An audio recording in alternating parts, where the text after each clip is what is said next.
Good afternoon, selamat siang. Nice to see all of you back with us. We had an excellent session this afternoon. We covered basically military operations other than war. Major General Johnny provided us with an interesting practitioner's perspective on military operations other than war, or operasi militer selain perang. And he emphasized quite candidly to us that we need to look at each Indonesian military operation other than war scenario as unique, and advised us not to generalize. And Pak Haripin, a superb scholar, provided for us a very useful insights on the challenge of how to try to get the balance right between civilian and military leadership in military operations other than war. So for this afternoon session, we will focus squarely on Indonesia's defense modernization. So we will look deeply into the dynamics that relate to the defense industry and Indonesia's post-MEF defense development. And to lead us through it, we have Dr. Adi Priyamarziki, my colleague from the Indonesia program.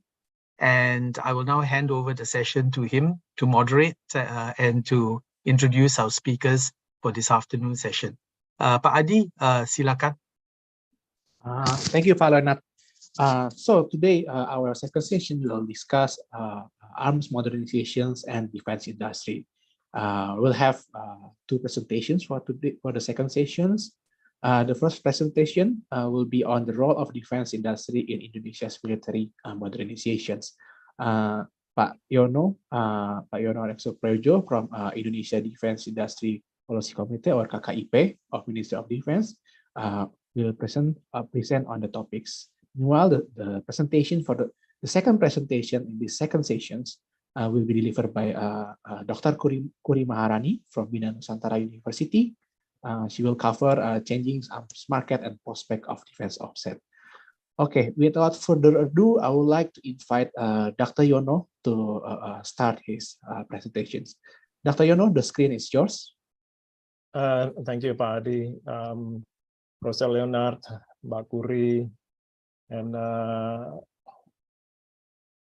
Pak Is, and if everyone happens to be following this discussion, please allow me to share my screen. I just need to take a little while.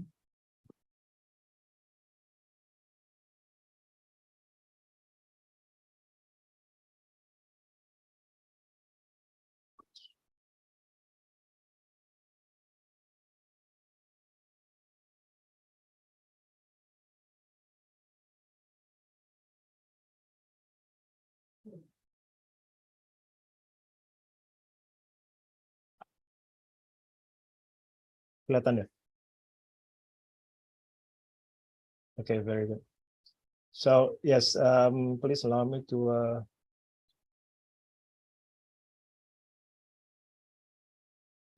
one second. Yeah, to start my presentation, and my presentation is titled "Counter Trade, Local Content and Offset." This is one strategy to maximizing the foreign defense security equipment purchase to restore Indonesia's defense industry capability. Yeah, so the importance of the national policy on having a strong defense industry for the Indonesian national defense is actually to build and advance a strong, independent, and competitive industry to support the need in national defense, and of course, to push national economic growth. And these policies aim to achieve a professional, effective, and efficient, as well as integrated defense industry to support our national defense and, again, national economic growth. Now, to achieve that intention, the Indonesian government actually done during the presidency of Bapak Susilo Bambang Yudhoyono in 2012. They established the Bill number 16, especially for revamping the capacity and capability of our defense industry or industri pertahanan. And just recently, in year 2020, President Jokowi introduced the Omnibus Law, that is Bill number 11, on Cipta Kerja. Basically, what Pak SBY see at that time is, the declining of the capacity and capability of our strategic industry due to the economic crisis hit Indonesia in 1997. And he actually wanted to see whether if there is a possibility to, regain what we had before. So therefore, he introduced this Bill number 16, 2012. Now, President Joko Widodo, on the other hand, also tried to see what is not working under this bill and try to improve the bill by remodeling the opportunity to basically push for more investment coming to Indonesia, especially at the same time that Indonesia is purchasing the defense and security equipment.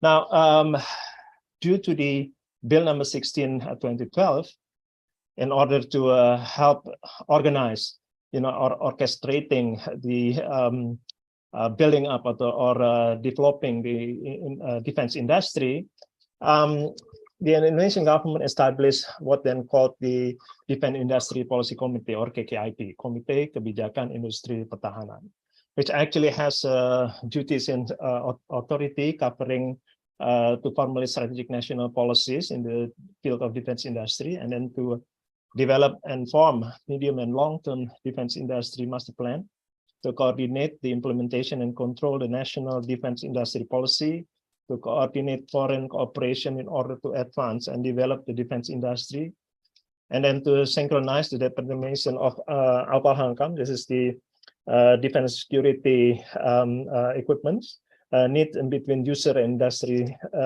defense industry, setting the defense industry standard, formulating the funding and financing policy, and then formulating mechanism to for selling and purchasing, as well as carry out monitoring and evaluate implementation of the defense industry policy. The organizations of KKIP will go in this form of flow. So the one that sit as the chairman of KKIP is the ex officio of the President of the Republic of Indonesia himself.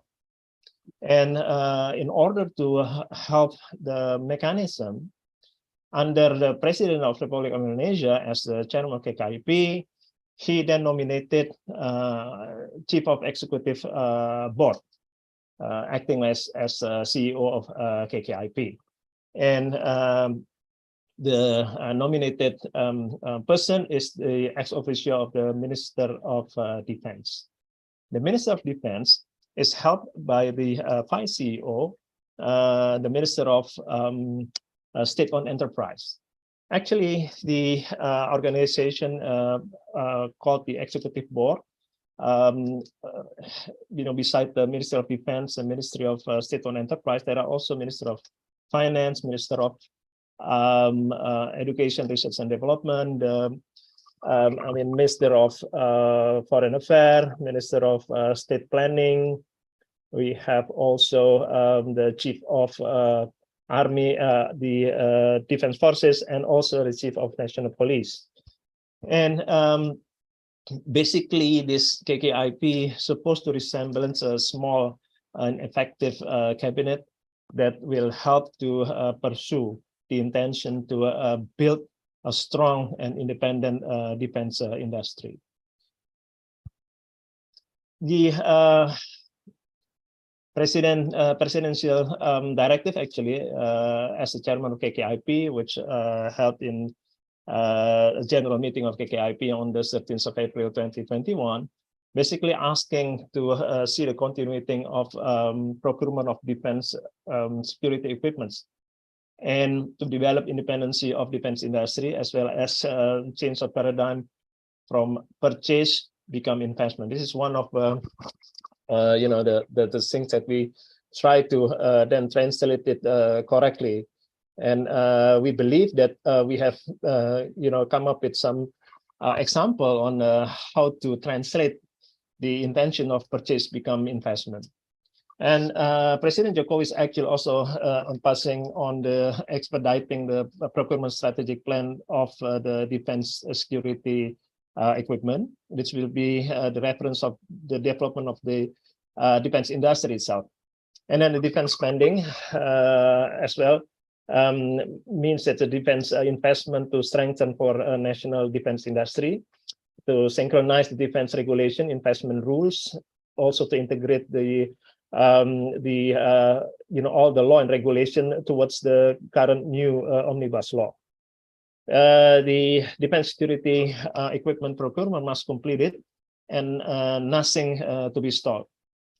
The exercise, for make these things happen is actually very much depending on the availability of the defense spending that is translated into defense investment. So the government tried to put up a proposal on how to make a better mechanism for providing a fund and loan available not only to buy, but further to lure investment to coming in.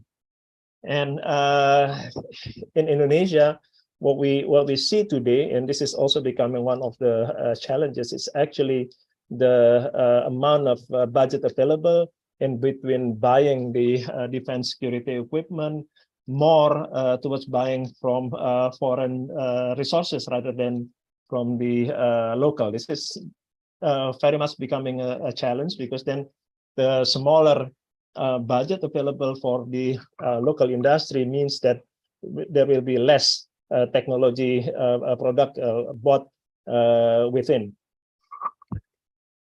Now, basically, the Indonesian government, towards following the white paper of the minimum essential forces, which is actually going to be last until 2024, has basically putting up a parallel strategy to strengthen the capacity and capability of the defense industry. So there are a key performance indicator that is given to all the industry, and this is then become one of the responsibility of KKIP to look whether if the intention is being followed like what it is meant to. So in 2019, the national sourcing actually show about 43%. So this include the regulation implies for local content in every single purchase that we make. And then at the end of 2024, it should be risen to 60%. Now, the other extent of rising those percentage will also goes for the component contribution and raw material availability. And then Indonesia that actually has not enjoyed the export opportunity will need to basically show some product being exported at least 20%. And then component export, also the increase of capacity and capability of local maintenance, repair and overhauls as well. And obviously defense equipment operational readiness will increase from 40% to 60%. And this is actually quite challenging, because in every single general meeting that we have in between the chairman of KKIP and then the chief of the board of executive of the KKIP, the challenge given to KKIP is basically to push the capacity and capability for operational readiness up to 100%. So every single equipment must be 100% in serviceability condition.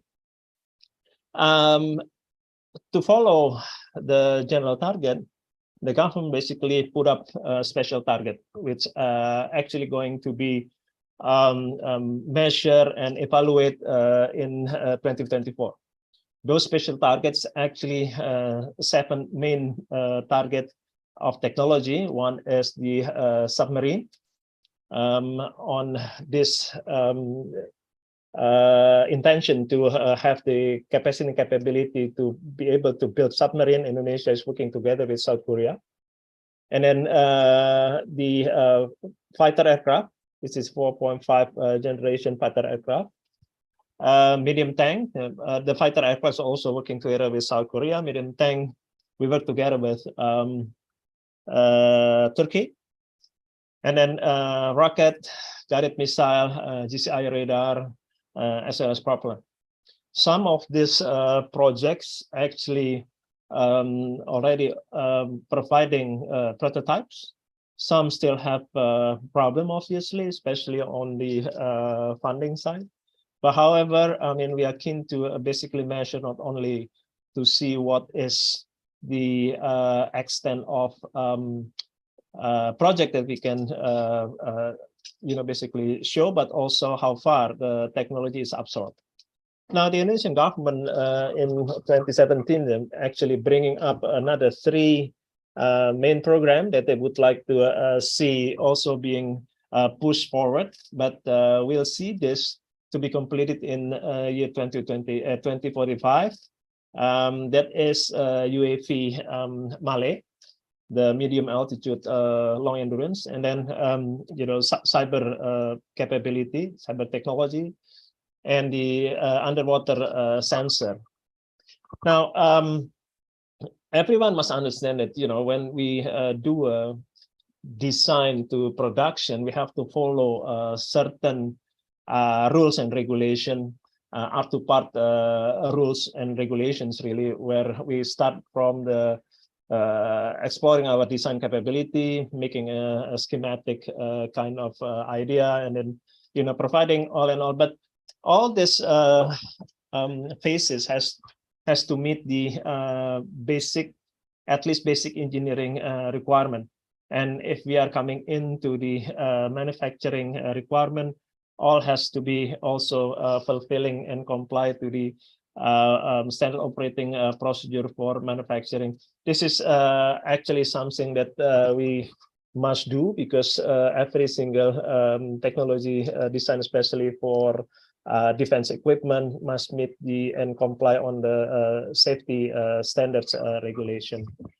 On the other hand, what is also becoming very important is to see that whenever you would like to make one specific technology, product, you have to really understand that the product like aircraft, for instance, is not directly built and fabricate in one factory, but it has to go through many sub tiers and tiers of industries that basically providing them with component and parts, for instance, that is being needed to build that aircraft. Now, to make things easy, try to give you an example of small cars. If you can imagine, the number of components that is needed to build this vehicle, it will, basically show you at least this much. So there has to be, an industry that provides you with the wheels, with the tire, let alone the shaft, the engine. If you break the engine into pieces, you have the piston, the crankshaft, and the other important parts, which actually, if you miss one of the parts, the car will not work. So, whenever we are looking into improving the capacity and capability of the industry, we have to think holistic, and this is what we need to prepare, for the industry. And following the directive from the chairman of KKIP, we try to then utilize the Bill number 16, 2012 to provide a kind of mechanism of defense product sourcing from abroad. So whenever there is defense sourcing from abroad, there is a obligation from the vendor to follow and comply to the counter trade local content and offset program. And if you look through the red color chart on your right side, it tells that today the number that you must achieve is at least 85%, and that reflects the total of counter trade local content and offset offer as the from the technology provider. And within the counter trade local content and offset, there has to be at least 45% ingredients of local content and offset proposal within. So you can only do about not more than 40% of counter trade. Now, to achieve such number, 85% from the total budget of the purchase, it's big, but it's not basically reflect directly, but it goes through a multiplier factor concept of calculation, whereas this multiplier factor concept of calculation will be defined on the product complexity, and then the complexness of the technology, and then the technology benefit that the Indonesian industry will get, and then the impact on the national defense industry, what benefit, and so forth and so forth. And therefore, KKIP, make such table, whereas this going to help basically the one that's going to provide the technology on easier way in achieving the 85% of the calculation. Now, obviously, those number, if you look only to follow the opportunity of purchasing by project based only, then I personally doesn't really see that it's going to bring benefits to the technology provider. But if the technology provider would look every single purchase, the intention to purchase from the Indonesian Minister of Defense, as an opportunity for long-term relationship with the Indonesian industry, then everything would basically give more balance into the number. Therefore, in many situations in the real exercise, there are companies that would like to basically coming into Indonesia, providing investment, will basically bring the number of minimum number of 85% to some basically exit beyond 100%. So those are the things that we would like to see, that anyone that is coming into Indonesia providing technology actually bring more than just the technology, a CNS project, but more engagement with the Indonesian industry. So the relation will be very much looking into multi-benefit, sharing of multi-benefit in both industry. Now, we at KKIP actually using this table. I think this table is introduced by many government or institution that do the measuring on capability and capacity that already been achieved on a certain industry or certain type of product. So there are the technology readiness level as well as the manufacturing readiness level. Before, it is very difficult for the Indonesian industry to basically looking through this way of measurement, because not all of the Indonesian industry has a capacity and capability to do basic research, for instance. And in this table, it is not necessary really for industry to have their capacity and capability on the R&D, but they must show when they are measured where this R&D is done. So the KKIP will be able to basically measure the real capacity and capability of the industry, although not all the facility belongs to one company per se. they can, work together with Indonesian R&D institutions or education institutions, utilizing them to achieve the phase 1, or vice versa for the technology readiness level on the R&D sector. They be able to basically work together with the industry, so they be able to do further research by utilizing some facility they don't have in their R&D institution. Now, actually, in the past, in between 1970 to 1990s, this is where the golden time of the Indonesian strategic industry, that's under Professor B.J. Habibie, actually.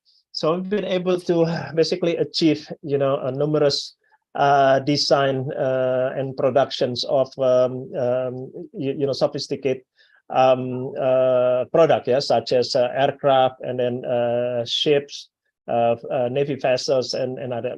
All all are done by working together with a technology provider from abroad, or we also show the capacity and capability to build our own homegrown design. Unfortunately, when the economic crisis hit, everything has to stop.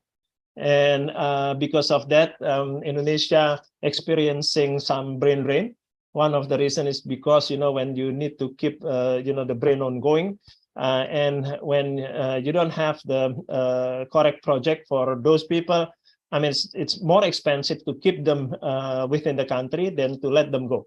So the decisions made now, some of the Indonesian experts in the past is basically enjoying, to work together with more bigger companies, following the current technology, so be able to basically follow what is the next technology to come. So when the Indonesian industry once again has the opportunity to coming back, then we'll be able to jump the missing time left from the economic crisis. Now, what is the challenges? First, more complete information is needed on national assets related to defense industry upstream and downstream, starting from the world of education, research laboratories to industrial asset facilities. Until today, actually, because of some particular reason, this is one example, some industry that manufacture or fabricate small precision components, that is components supplied for the automotive industry, Japanese automotive industries, for instance.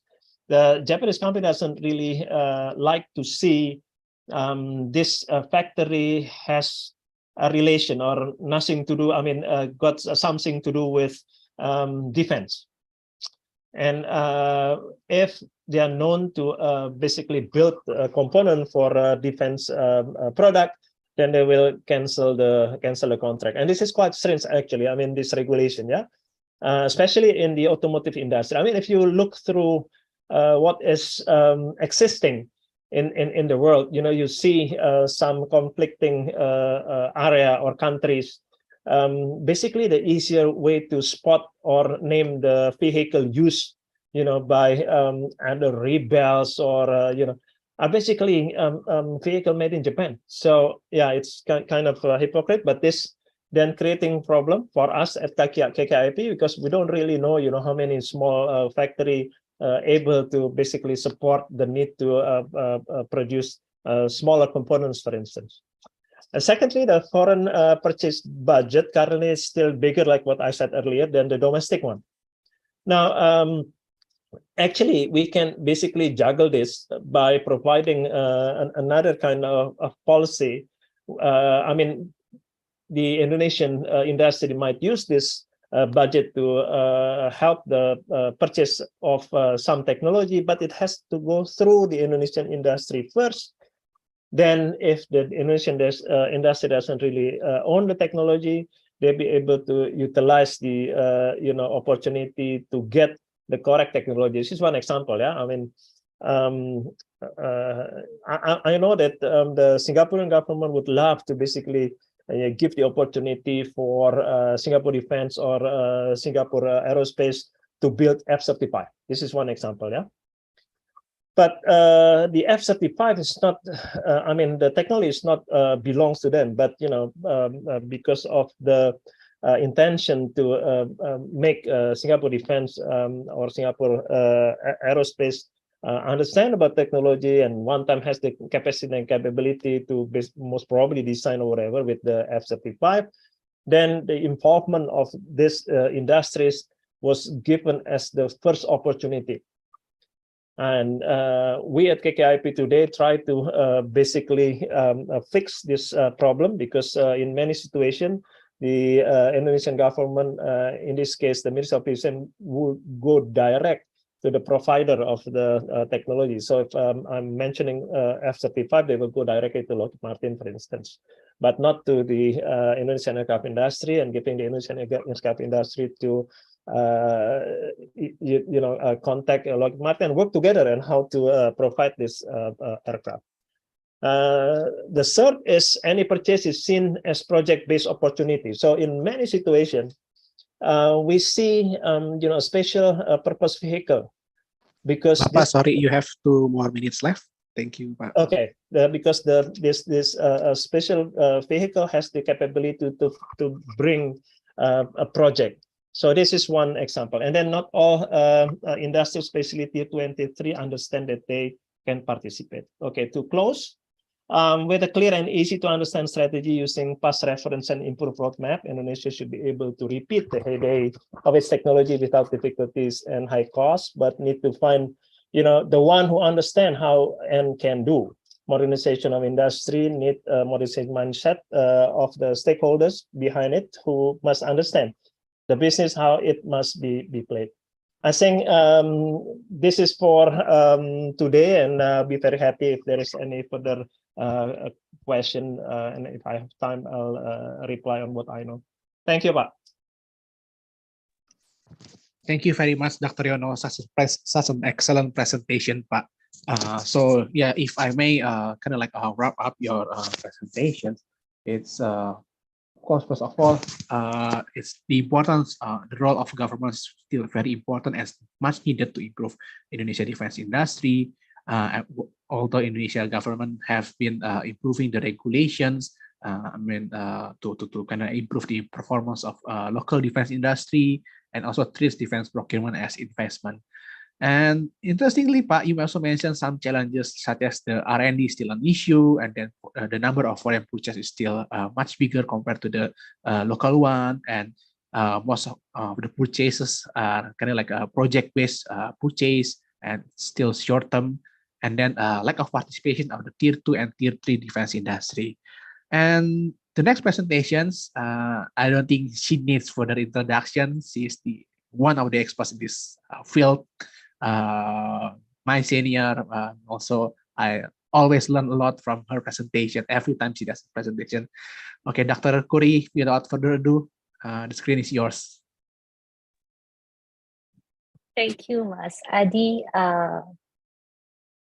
Okay, before I begin my presentations, I would like to say thank you, Palenat and RSIS, and Mas Gigi, and also all my friends at Lab 45 for this opportunity. It's a very wonderful opportunity to be engaged with my former office. I spent 3.5 meaningful years in Singapore, and I still pine for it.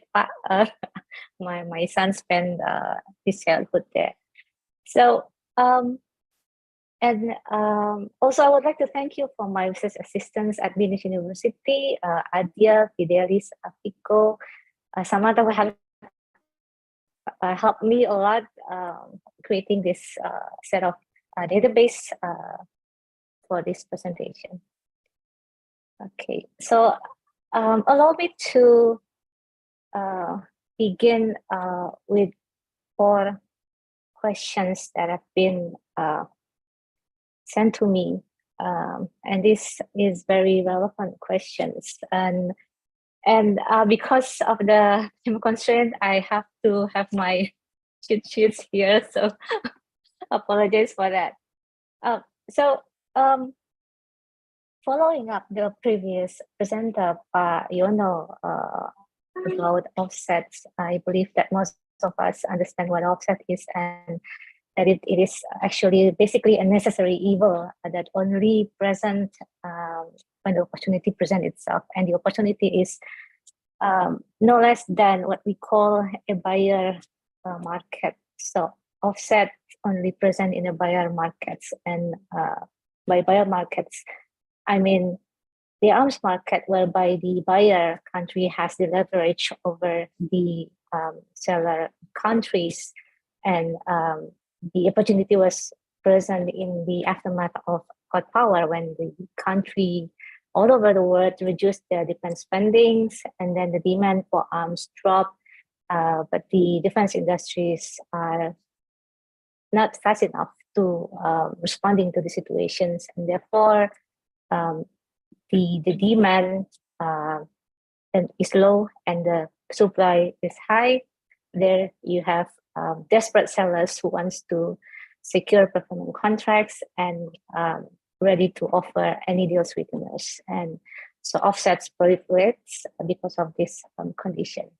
And Indonesia itself is among the pioneers of offsets since 1960s actually. And in 1980s, we issued the first comprehensive offsets policy outside the Eastern European countries, which is considered a feat at the time. And the result of offsets have been mentioned by these speakers as well. At one point in time, we actually became not only producers of aircrafts, but also exporting them and began becoming part of global supply chains for Boeing and Airbus. So again, offsets is a popular policy, but in implementation, it's very, very tricky. And today's the contemporary geopolitics may not be the perfect environment for offsets to operate. So offsets can only work within several preconditions. The buyer country must have a good strategy, and then there's an absorptive capacity of the defense industries. On the other side, the arms seller also need to be desperate enough to offer offsets or to receive demands for offset. Unfortunately, after the Cold War end to 2000, we kind of like failed to exploit offsets because Indonesia have an economic crisis at the time. So we barely use offsets. We focus more on how to maintain and sustain the workers by, asking for work share instead of transfer of technology. So by 2012, belatedly, we introduced a new policy on offset, as mentioned by Pak Yono. And nowadays, we face a totally different environment. For example, if you see the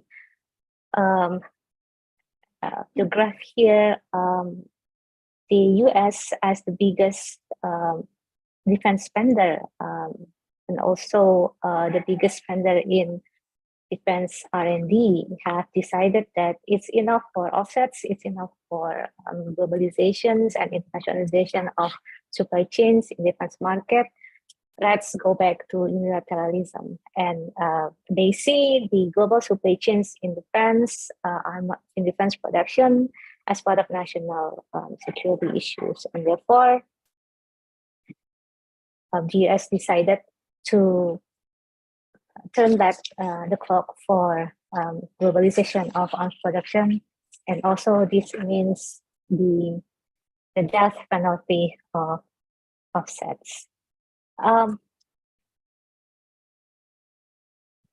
there are two trends that we have to watch out for, the trends of global arms trade that could impact the way we operate offsets. The first is the US unilateral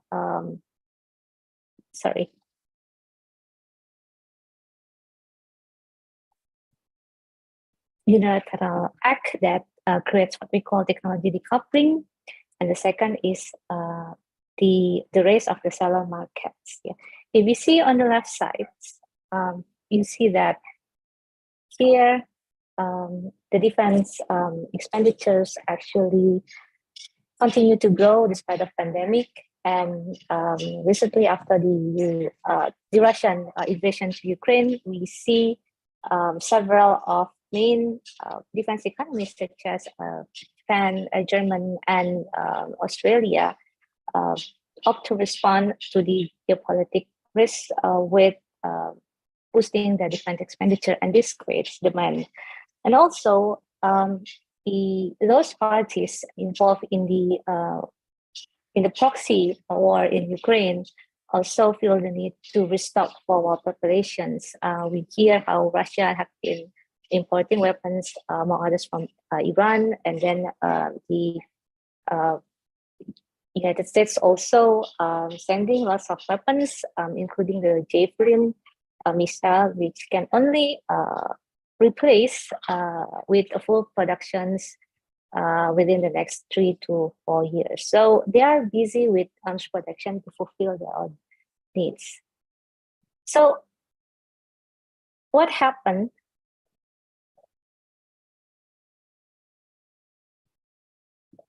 with the technology decoupling? We see that the US has treated the issue of global supply chain as the issue of national security, and therefore they need to ensure that the supply chains of their components, subcomponents, and even raw materials used for defense production in their own countries is free from dependence towards their adversaries or competitors. In this case is China, and even from its allies, for example, the British, the domestic parties in the United States feel the need to scrutinize all the possible investments and dependence towards both adversaries and allies. On the other hand, United States also try to put a ban on the supply chain of both military and dual-use components for its adversaries, China and Russia, most importantly. And the final blow, not the final, I'm sure, the latest blow that President Biden delivered to China was the ban for the export of semiconductor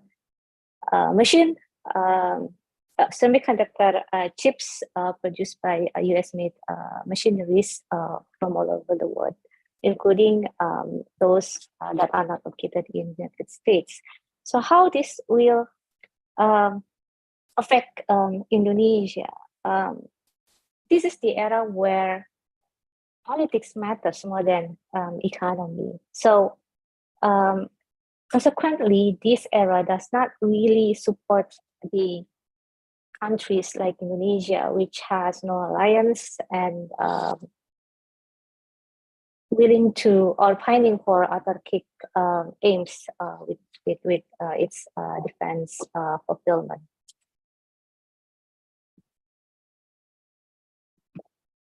So if you see this, Indonesia is, how to put it, defense-wise is underspending and underinvesting. Indonesia it has policy of no burden share, which is very, very expensive. If you compare NATO standard for 2% of GDP for military expenditure, and Sweden, for example, as a neutral country, has to spend more than 3.5% of GDP for military spending during the height of Cold War. Indonesia only spent around 0.7% of GDP. So this is definitely far below what Indonesia can punch. So underspending, and it also means underinvesting. As you may know, that most of the military expenditure goes for personal spending, and only 1 to 2% of defense spending actually goes to R&D and defense industry. In addition to the low spending and low investing, Indonesia face a double burden of diversifying its arms. because it's very difficult to achieve self-sufficiency. So in the meantime, we create a sort of safe haven by dividing the risk to multiple suppliers. And here we can see that the trend of the number of type of weapon system in Indonesian military inventory keep increasing until 2021 and start to reduce by 2020. On the other hand, Indonesia also used the strategy of import substitution and among others through offsets. And we can see that gradually Indonesia has been able to increase the ratio of indigenous weapon system to the foreign use.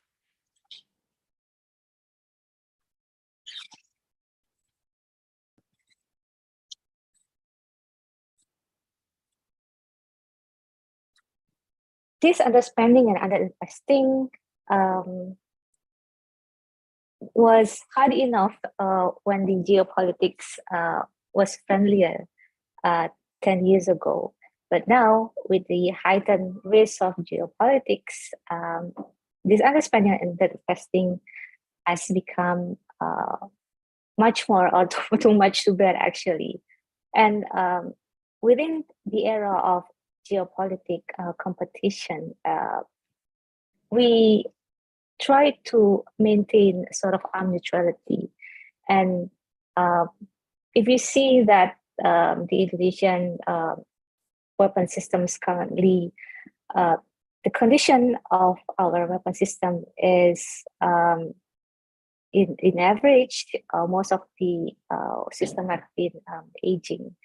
And so there is a need for maintaining and also to procure, to modernize the weapon systems. And there is actually a positive side from this. If you see the graph on the upper right, you see that Indonesia, despite the low investment and low spending, still ranks among the 20 largest defense importers in the world. So there is room for Indonesia to boost its spending and to create more economic domestic markets.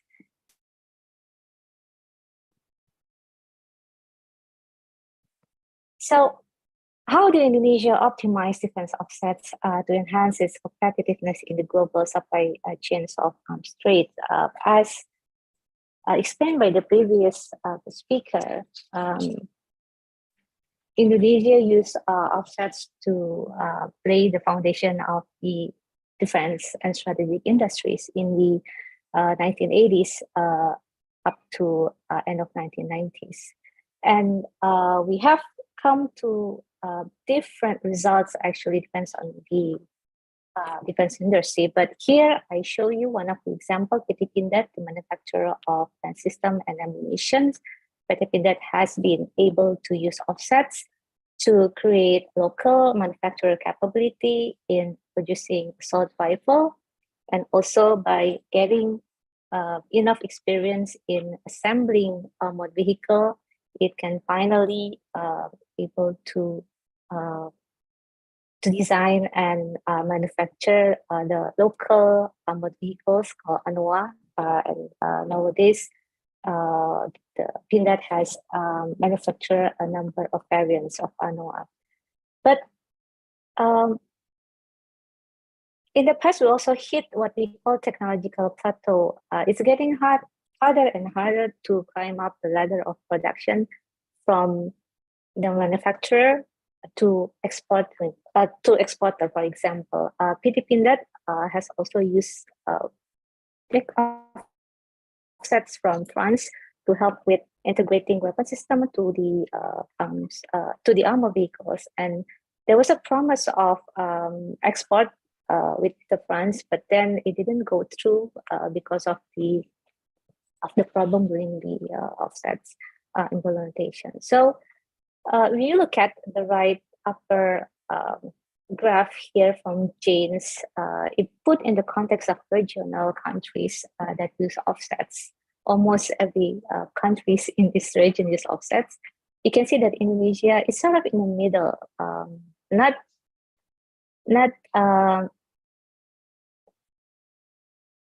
that Indonesia hasn't been able to do more than this, but if you see that Indonesia have achieved many from offsets, but inevitably this achievement was put to stop when facing the economic crisis. So if you see here, Indonesia is actually not that bad, and it is put under the same category with India, actually, and then with Taiwan. But there's also potential for Indonesia to go beyond that if we can partner with the right countries. So this is the recap of Indonesian defense policy, but this has been explained by the previous speakers. So, okay, how do we use the current offsets program to optimize the competitiveness of the defense industries? The objectives of the offset, as been mentioned by Yono, is to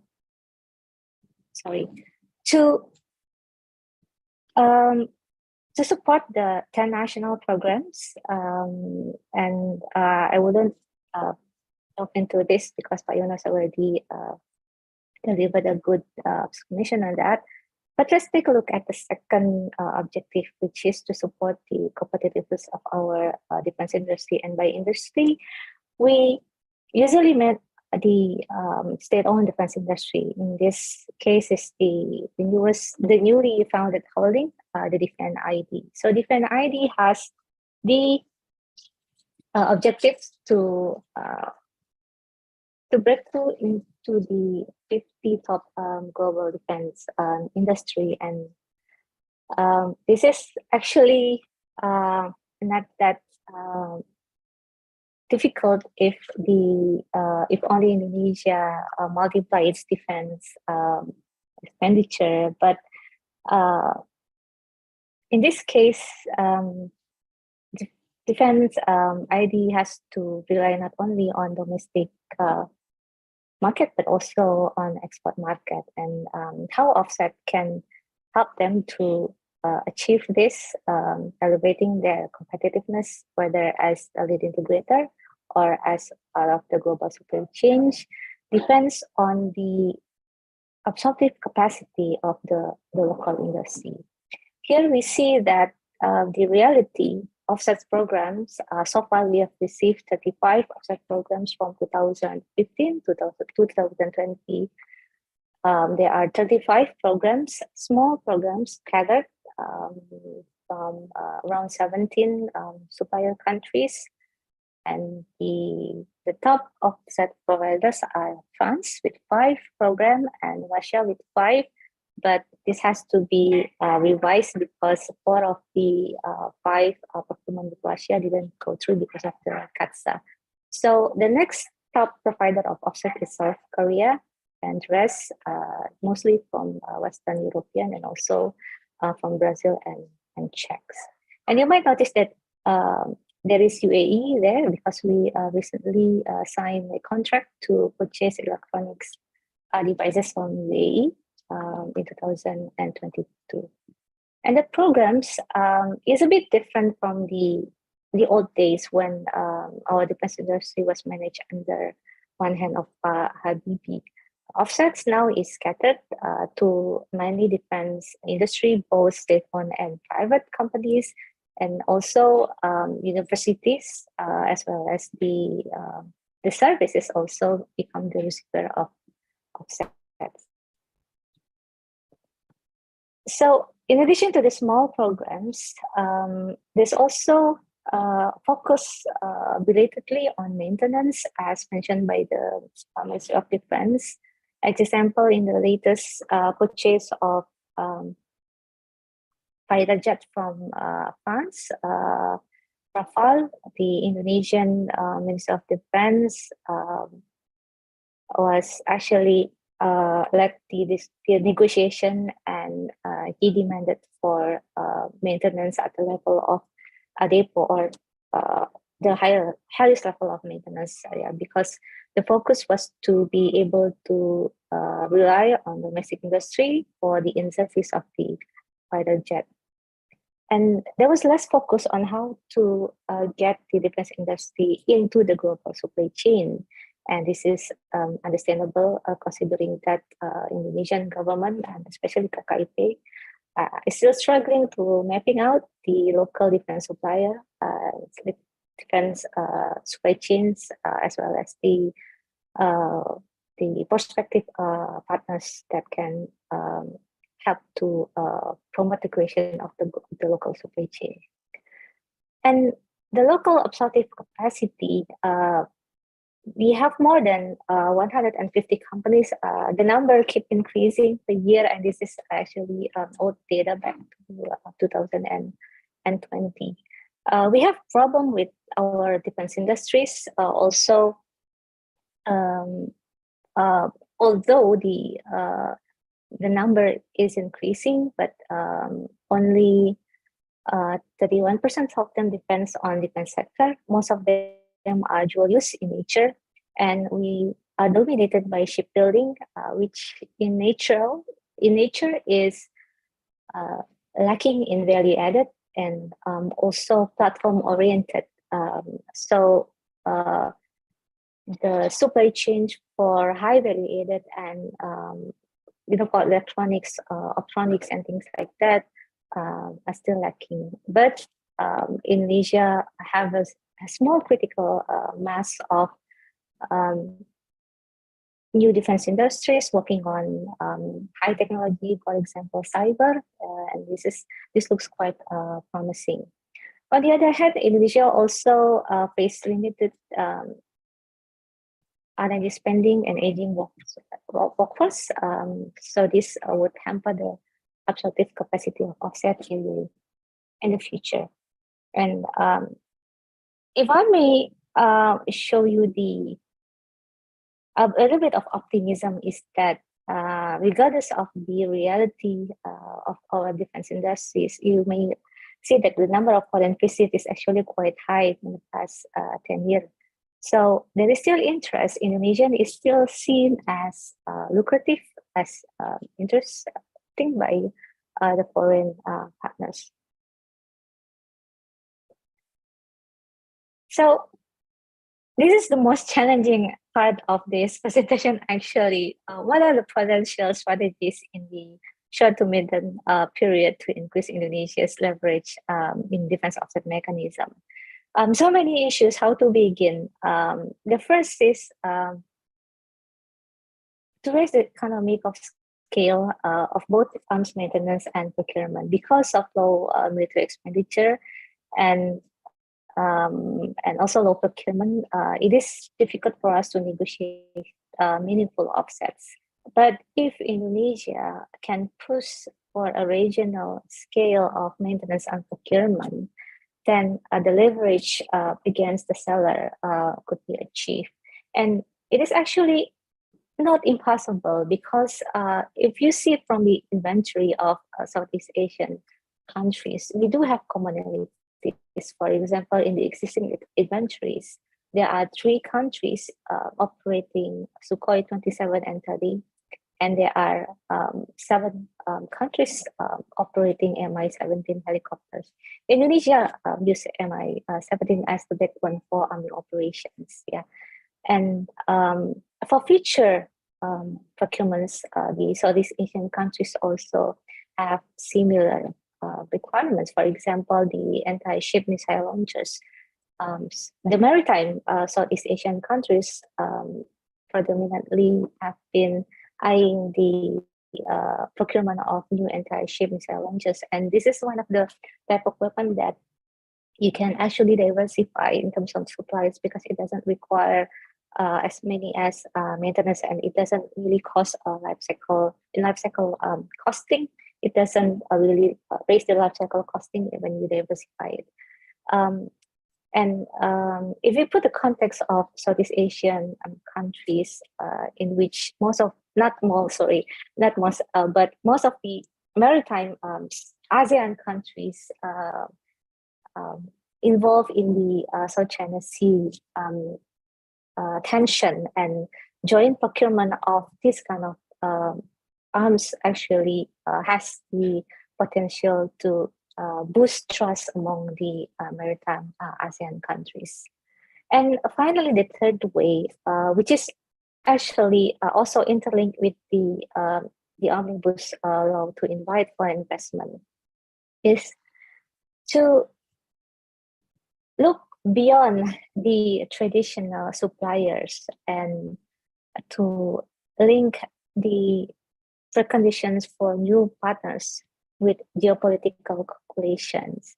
We want to go beyond the existing suppliers, the US, Russia, China, not so much. We don't really buy many from China. But relatedly, the Ministry of Defense have cultivated more and more talks and cooperation with France, and in addition, and this is also interesting, with the UAE. As we all know that France and UAE, and also probably later on India, has been trying to formulating a sort of a balancing act towards the two competing sides in the Pacific. One is led by the US and the other is led by China. And for Indonesia to join such unilateralism and add it with the elements of defense cooperation might be a feasible choice ahead as a third way. And last year we inked cooperation with both countries, and I've heard that UAE have already interested and even search and engage in talks with several private industry in Indonesia for the prospect of investment. If the omnibus law is agreed and can be implemented, the Minister of Defense would create the supporting regulations to enable which areas that will be open for foreign investments. However, to enable this investment to come in, we also need to revise our defense offsets policy. One of the elements of defense offset policy that need to be revised is the offset credit banking. So far, we only demand offsets, mandatory offsets, which brings offset in, but we didn't do enough to sustain the offsets. Offset credit banking means that we will allow the companies that disperse offsets to calculate or to record the surplus of their offset activities to reduce their future obligations. And this will encourage foreign companies to engage with the local in pre-procurement and after the procurement contract is over. So it lengthens actually the benefits of offset to our country. Sorry to interrupt, you have 2 more minutes. Okay. I will okay, I will stop here. Adi. And I forgot to look at my notes here. But these suggestions are thought-provoking for the list here. But I hope that you don't find it impossible, and there's some benefits of it that I look forward to discuss it with you. Thank you so much. I will turn to Adi. Thank you, Mas Puri, as always, very insightful presentations. And we know that there are some issues regarding Indonesia's offsets, but also we know from your presentation there are definitely some hopes for the Indonesian offsets to develop further. Okay, so we have some questions already, but before we go to the questions, if I may abuse my position as a moderator, I would like maybe to start the Q&A session with these one questions to both our excellent presenters. how to maximize defense industry, especially those on dual-use goods, so that it can effectively increase military power and at the same time gain profit from selling the goods for civilian use. So it's about the dual-use goods. And if I may, one more questions: how did the Ukraine war affect Indonesia's procurement policy, particularly for the Russian-made armament? I guess. Thanks.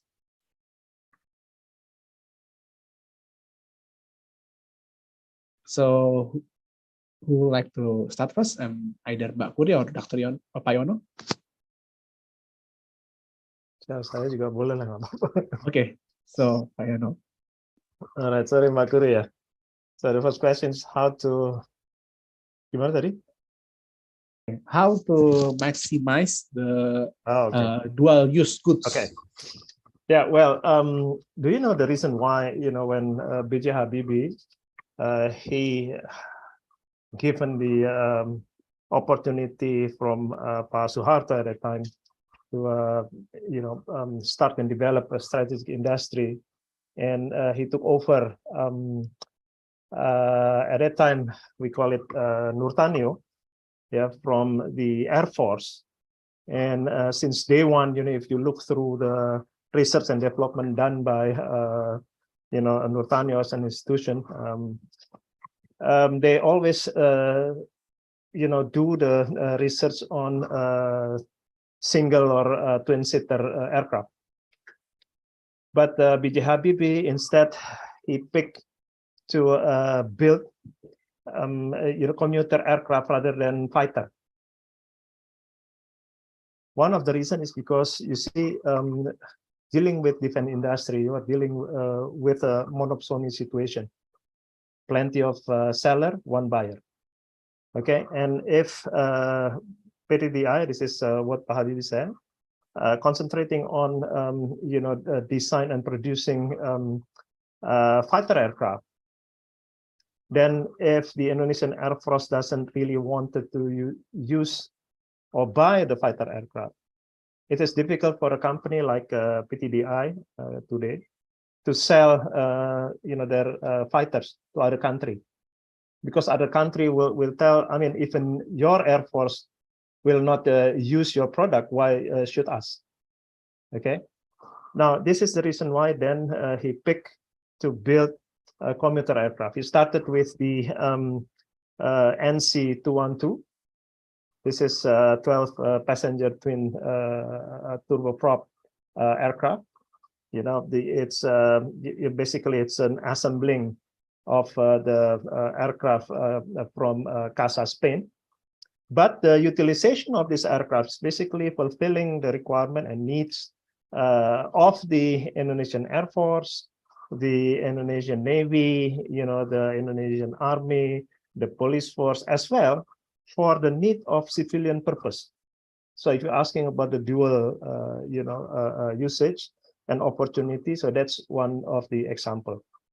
And today, if you look through Pindad, Pindad is not only making tanks, for instance, but they also make, small personal carrier like Maung, the one that is shown being driven by Ministry of Defense, Pak Prabowo, along with President Joko Widodo. So if this, personal vehicles, basically designed for military purpose, can be civilized, then there is another opportunity to basically cater the need. Now, if you look at Indonesia, perhaps I missed the first session, but I used to be the advisory member of the National Disaster Management Agency. Indonesia is, the place what everyone called the supermarket of disaster. Now, those special semi-military, vehicle or vessels or whatever is in high demand, to basically help when a situation of disaster occur. So dual utilizations of those military product to be used as well for civilian is actually something that the Indonesian industry must look into the opportunity, So that's for the first question. What is the second question, please? Can you repeat again? Yeah, but how did the Ukraine, the war Oh, in Ukraine Ukraine. affect Indonesia's procurement policy? Well, actually, because of that particular conflict and sanction given by the allies of the West, then yeah, obviously we have some problem. Indonesia, Air Force flies Sukhoi aircraft, right? And those airplanes need to be maintained. And the United States of America basically put up a sanction called CAATSA for whoever deal with Russia. This is one example. Yes, we do have a problem, but on the other hand, those conflicts actually also bring opportunity, for Indonesia, because then there are needs of replacing of some product that is under sanctions, for instance, utilized by other country. Yeah, so if Indonesian industry see this as an opportunity, let it munitions or small arm weapons or whatever, then actually we'll be able to get some benefit of the conflicting situation. But Indonesia herself, find problems. One of the other is because the kind of equipment that we basically use and get from Russia. Okay, Mbak Kuri, would you like to add some? Yeah, thank you, Mas Adi. Basically, almost all high technology is can have the potential to be a dual use technology, and the amount of commercial technologies that goes into weapon system nowadays is probably exceeding those that have military characters, of components. And if you look at the number of defense, the biggest defense industry in the world, from 100 defense industry, almost half of them are actually dual use, meaning that they don't really rely on arms market. And Japan is not the main defense supplier. Japan is similar to Indonesia. It has low military expenditure. It is banned itself from exporting and only recently overturned the ban. But the US and many other countries rely on Japan for its high technology components, and it is consistently ranked among the top 100 defense industry. And if you look at recent weapon systems, among the emerging technologies, for example, like UAVs and AI are originated from the commercial industries. Most of the UAV used in Ukraine is commercial, not military. So there's a potential for dual use markets. However, it has to be high technology, and in Indonesia, as I said before, around 35% of our defense industry is actually dual use in nature. So are we able to elevate the technological capacity? And if we do, then I think dual use is actually the way forward for our defense industry.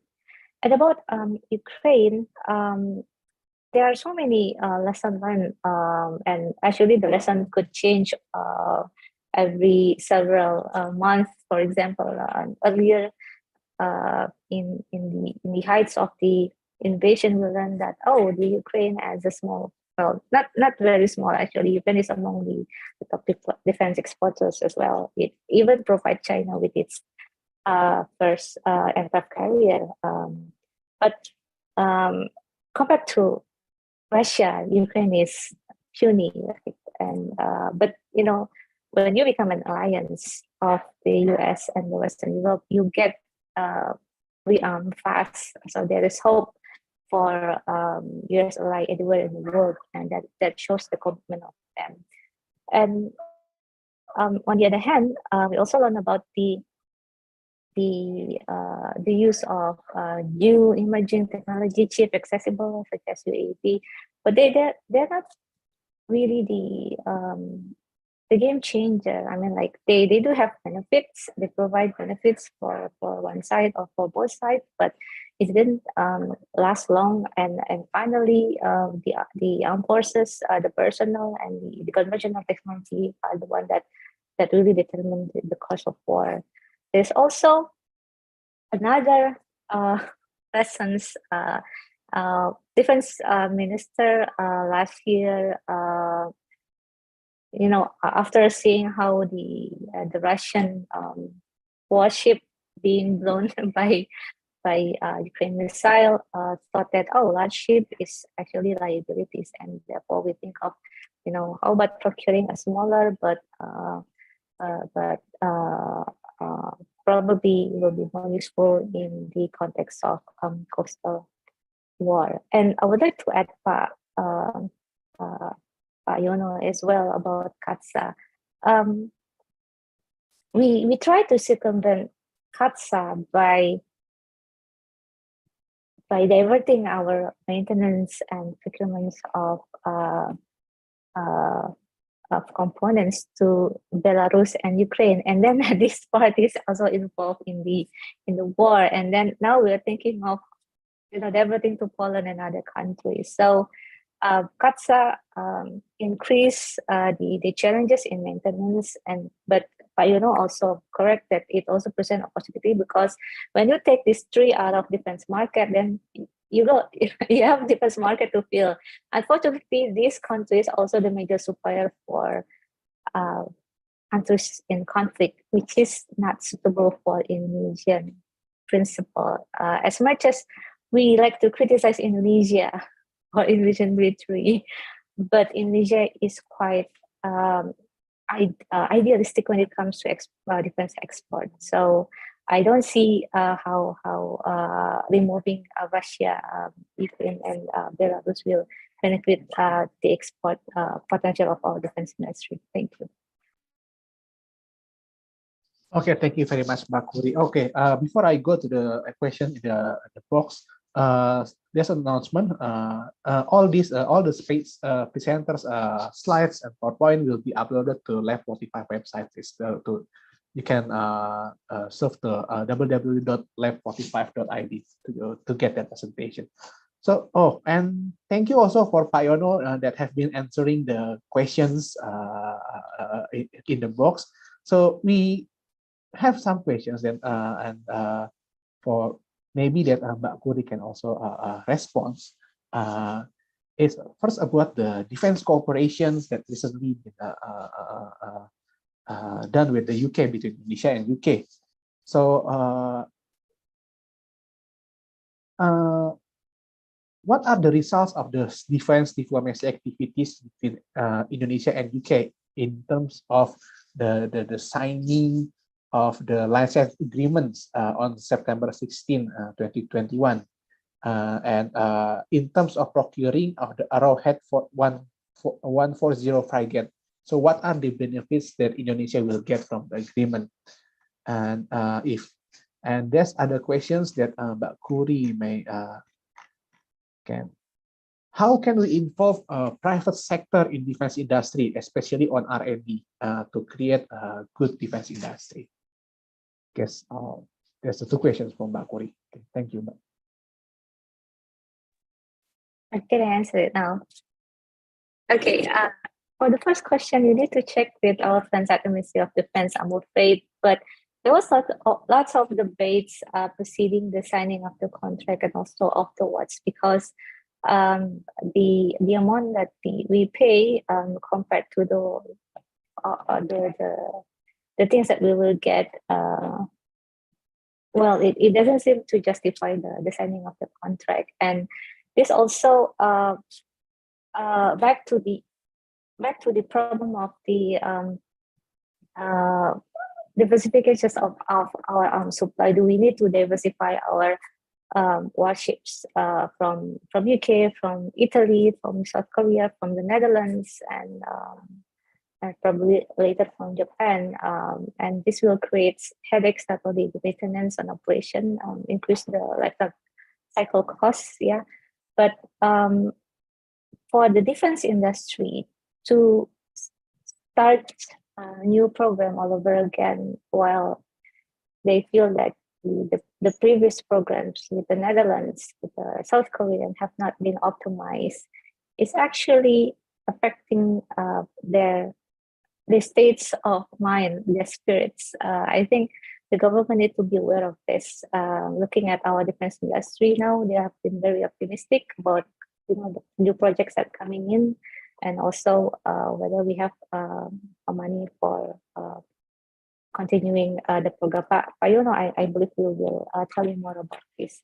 The second question is to engage private sectors in defense R&D. We do provide the R&D budget that is accessible for private sectors as well, but the number is not that large and it's not being consistent. I can show you later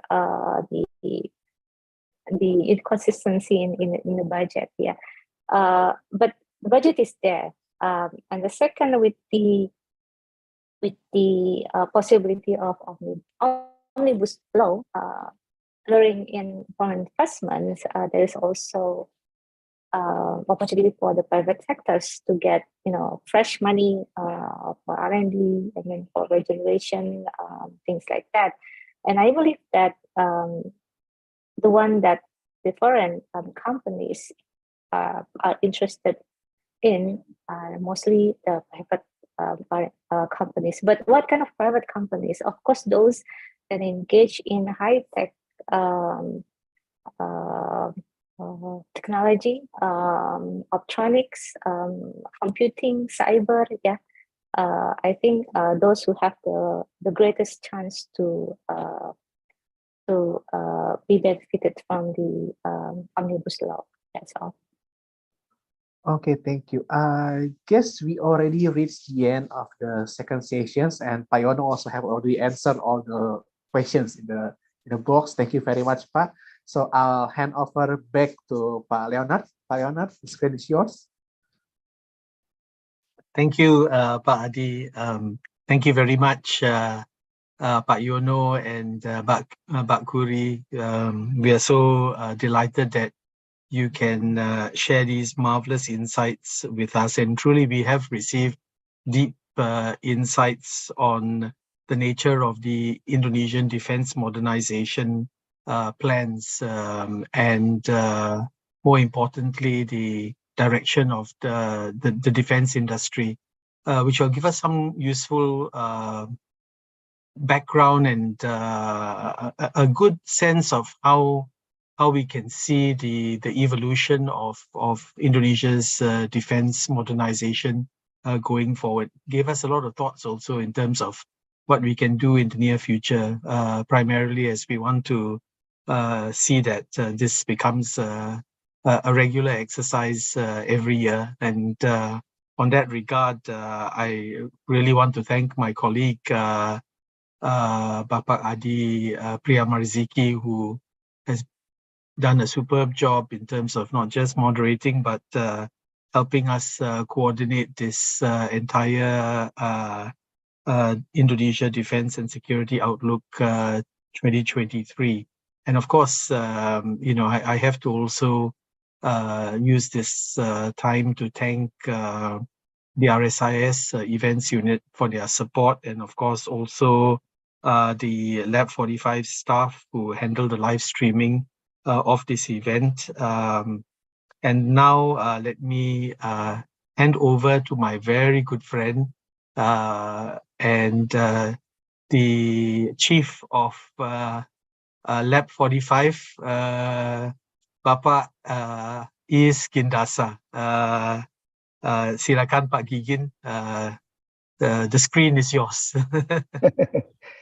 Okay, thank you, Pak Leonard, for the concluding remarks. And I would like also to say and give my appreciation to RSIS, especially Indonesia program, Pak Leonard, Mas Adi, for having us to organize this event, this very important workshop. We will certainly look forward for more collaboration, not only just event organizing, but also research and other activities in the future.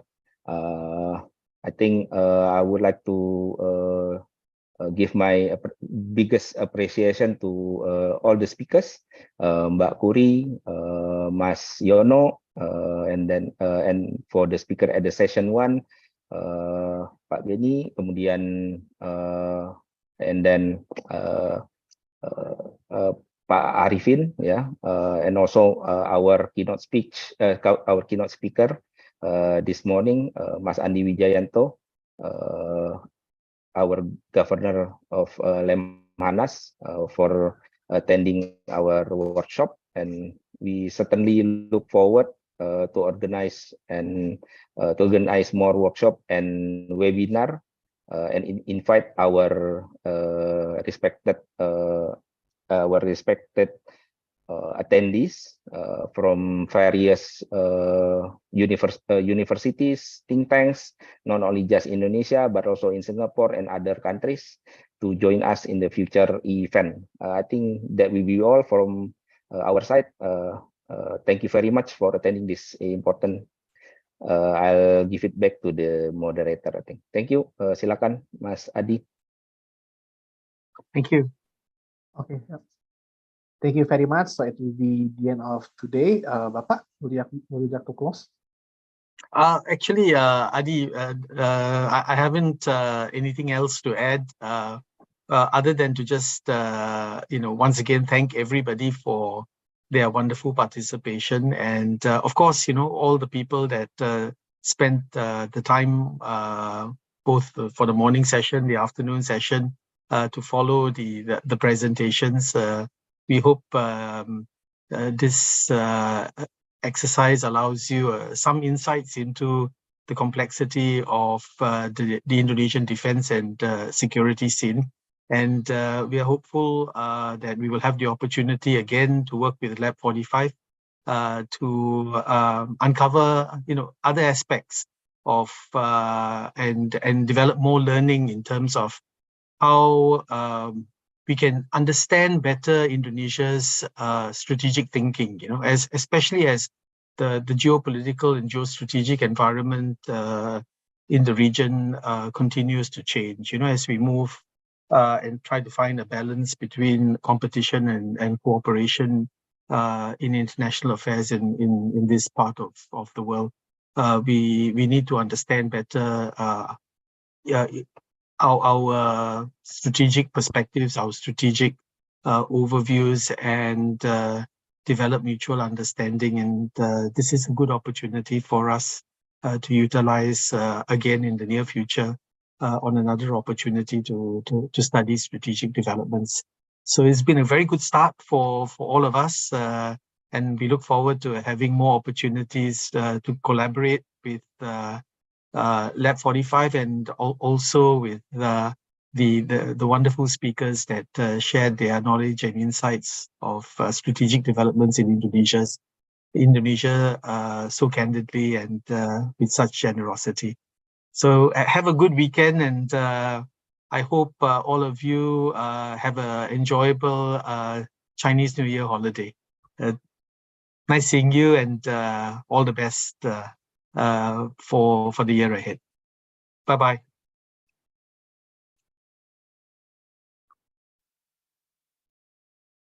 Thank you, Pak Leonard. Thank you, Pak Yono. Again, Thank you. Pak So Dori. nice. Okay, thank you. Pak Thank Adi. you. Pak Yono, Ketemu sampai lagi. ketemu. Thank you, everyone. Yeah. Thank you, Pak Makasih. Leonard. Bye. Permission to leave. Bye-bye. Yes, Bye. yes, certainly. Bye-bye. Such a pleasure. Thank you. Yeah.